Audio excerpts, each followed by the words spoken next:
absolutely always the client comes first. This is now the end phase of the representation by an attorney. A settlement is reached, but before I even get to the dollars and the handling, the physical handling of the money, I have to offer some information about the settlement of the case. And we can always go to court and the jury gives you an award or a judge gives you an award. That's what you get. But before we get there, if we're going to settle the case, we absolutely are required to get the client's consent to the settlement.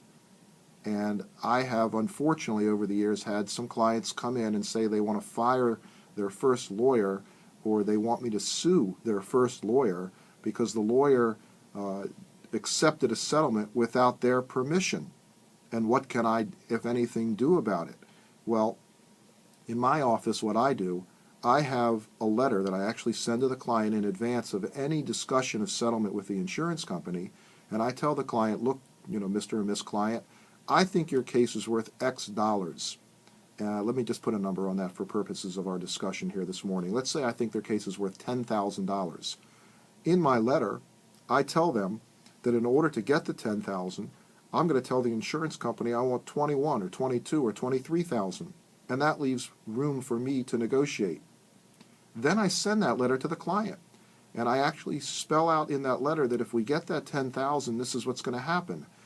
The attorney's fees come out, we pay the bills, I show them what the bills are and the balance due in the bills, and then there's a bottom line that represents what the client will get after they've recovered all the money, and after all the bills have been paid, and after the lawyer's fee has been paid. This is for you, Mr. or Miss Client. You put this in your pocket. This is the proceeds of settlement, as I like to call it. So I send that letter to the client, and I require that they sign that letter or come talk to me if they disagree. If they disagree, that's fine. Come in, tell me, or call me on the phone. What's going on? Why don't you agree with my evaluation? I don't pretend to know everything, but for the most part, I read the case very thoroughly. I understand what's going on, and with my hopefully good experience, I'm able to evaluate the case and give my client a recommendation and advice as to what amount we should recover reasonably.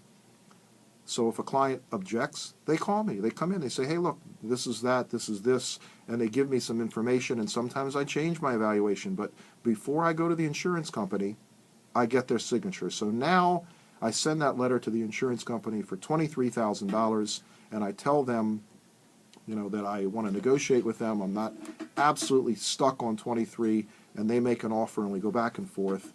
And if I can get $10,000 or more, then I know that I have in writing my client's permission to accept that settlement, and I can go forward and do that on their behalf.